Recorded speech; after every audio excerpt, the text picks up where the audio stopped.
De la même façon qu'on peut dire que derrière chaque grand homme, il y a une femme, on peut dire que derrière chaque succès, il y a une plantade, une glissade, le faux pas, l'erreur, la sortie de route, le mauvais jugement ou bien tout simplement des doutes. Les aventuriers de la tech, vous le savez bien. Vous vous demandez sans doute comment ces aventuriers réagissent, comment ils s'adaptent. La réponse ici, vous êtes sur Way, le média de l'aventure digitale. Et on s'est dit qu'écouter ces hommes et ces femmes qui savent rebondir, eh bien, ça pouvait vous rassurer et vous être utile et vous servir. Et aujourd'hui, avec nous, Marc Levernois. Bienvenue, bienvenue sur ce plateau. Merci. Merci d'être venu nous voir pour nous raconter votre histoire. Vous fondez il y a quelques années 3h18. On va parler de cette société dans un instant. Mais pour vous, le Covid et le confinement, ça a été ce qu'on peut appeler un crash, en tout cas un coup d'arrêt brutal. Et on a envie d'entendre cette histoire.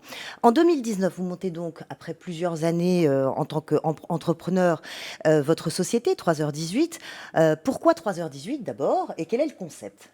Alors, d'abord 3h18 parce que, d'après Ipsos, c'est le temps qui manque aux chefs d'entreprise quotidiennement à cause des tâches administratives. Donc moi qui voulais aider les patrons de petites entreprises, je me suis dit que ça serait intéressant et une bonne idée de s'appeler 3h18.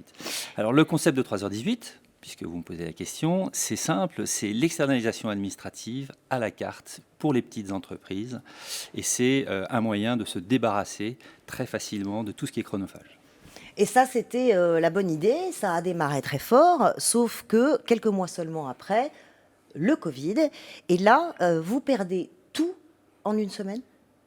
Quasiment tout.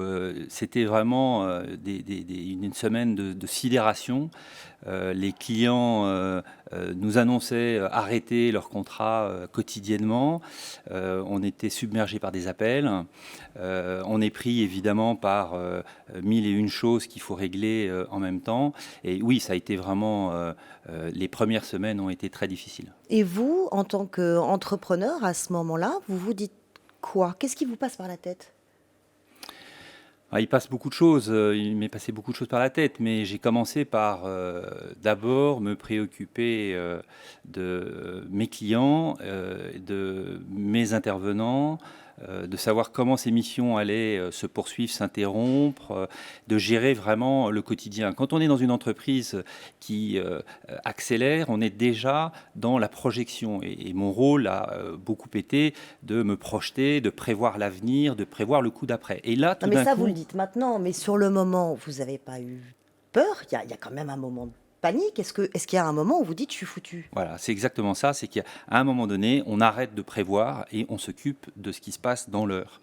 Et donc, on gère l'urgence, on gère le quotidien et on s'occupe de ses clients, on s'occupe de ses collaborateurs, on s'occupe de sa trésor et tout ce qui roulait, tout ce qui tournait devient un problème urgent.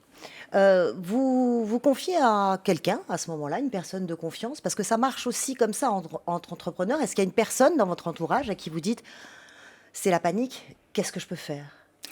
Oui, alors d'abord ma femme, Ouais. c'est clair que j'ai la chance d'être vraiment bien entouré, mais il y a quelqu'un aussi dans mon entreprise qui s'appelle Gwenaël, qui est la responsable des opérations, qui a vécu cette crise comme moi, avec moi, qui avait tous nos intervenants, tous les clients au téléphone, et donc voilà, on a partagé ça, et je pense qu'il y a une chose Elle vous dit quoi ? Elle vous dit on s'accroche, on y va ? Elle vous dit moi aussi j'ai peur ? Quel dialogue vous avez à ce moment-là ? On s'est dit, on a peur. Et Ouais. je pense que c'est l'une des choses peut-être que je retiens, c'est que quand on est chef d'entreprise, on a tendance à positiver. On a toujours tendance à voir les choses de façon, ça ira mieux demain. On est là aussi pour faire bonne figure devant ses collaborateurs, devant ses fournisseurs, devant ses banquiers. Et là, on s'est dit, mais on a vraiment peur, comment on va faire ? Et je pense que de mettre des mots et d'être dans l'authenticité dans ces moments-là nous a aidés déjà à pointer du doigt quel était le problème et puis à se dire, ben, voilà, on va trouver la ressource pour s'en sortir.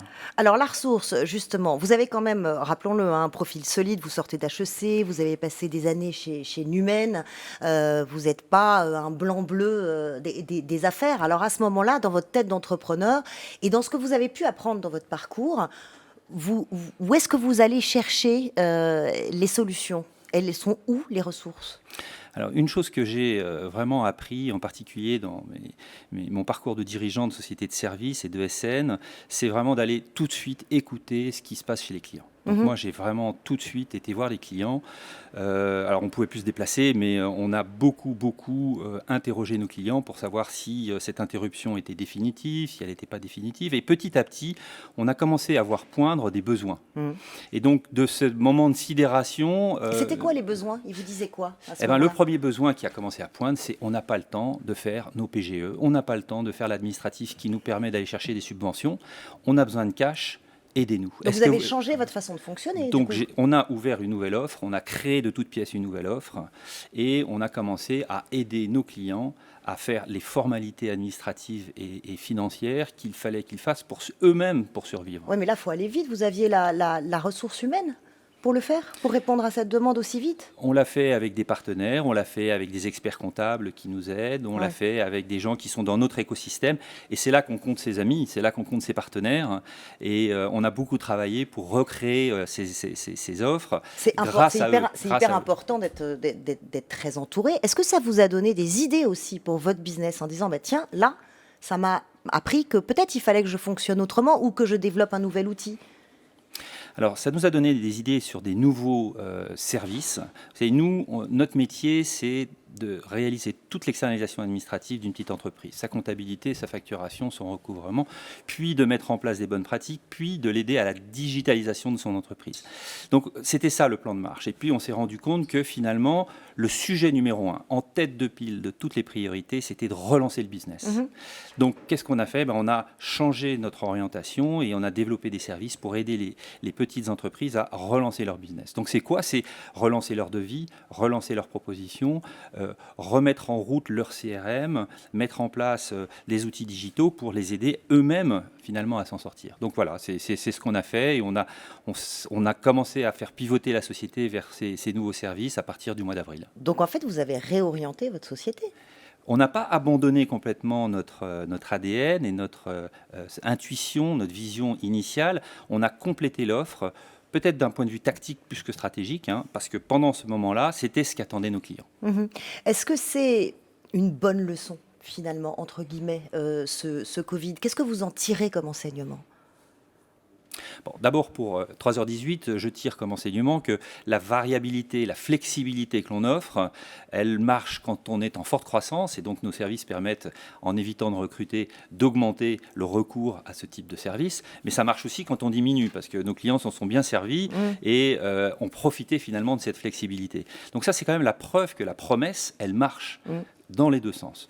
Ensuite, ce qu'on en a ressorti, c'est qu'on est capable finalement de créer des offres tout en marchant, en écoutant nos clients, avec nos partenaires, avec notre écosystème. Et finalement, on est capable de produire des nouveaux services très rapidement. Donc une plus grande agilité. Une plus grande agilité. Et ça continue? Vous en êtes où aujourd'hui? Comment elle s'en sort, votre société? À partir du mois de juin, on a regagné nos premières affaires. On a perdu presque 40% de tout notre chiffre d'affaires. Fin août, on avait retrouvé le même niveau que le niveau du mois de mars. Et là, on est vraiment en pleine accélération. Donc, je dirais que Ouf. pour l'instant, ça tient. Vous vous dites quoi? Ouf? Ouais, je me dis ouf parce que ça aurait pu être beaucoup plus grave. Mais il faut continuer à s'accrocher parce que c'est pas fini. Oui, c'est pas fini. Et puis, il y a encore tellement de choses à faire, tellement de choses à inventer. Mais ce que je retiens, c'est que ceux qui m'ont permis de sortir de tout ça, outre les personnes qui sont proches de moi, ce sont mes clients, ce sont mes partenaires. En les écoutant, c'est eux qui m'ont mis sur la voie pour en sortir plus vite. Est-ce que la technologie vous a aidé à vous réinventer et à réagir aussi vite? Est-ce qu'il y a des outils qui vous ont été particulièrement utiles?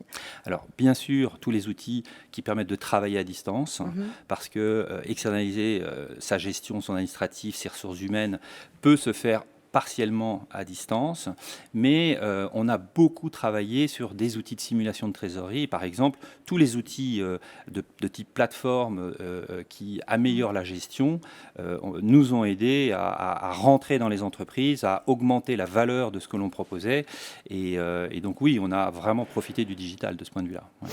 Merci Marc d'être venu partager cette expérience d'entrepreneur qui, j'imagine, parle à beaucoup d'entre ceux qui nous écoutent, puisqu'il y a beaucoup d'entrepreneurs qui ont traversé, traversent ou vont encore traverser des temps difficiles, secoués, où, c'est ce que je retiens, il faut faire preuve d'agilité et puis tenir le coup, tout simplement. Merci d'avoir partagé cette Merci à expérience vous. avec nous. Merci beaucoup. Allez hop hop hop mon JPEG, hein, on se dépêche, on a de plus en plus d'abonnés, il faut que le studio soit nickel pour la prochaine vidéo.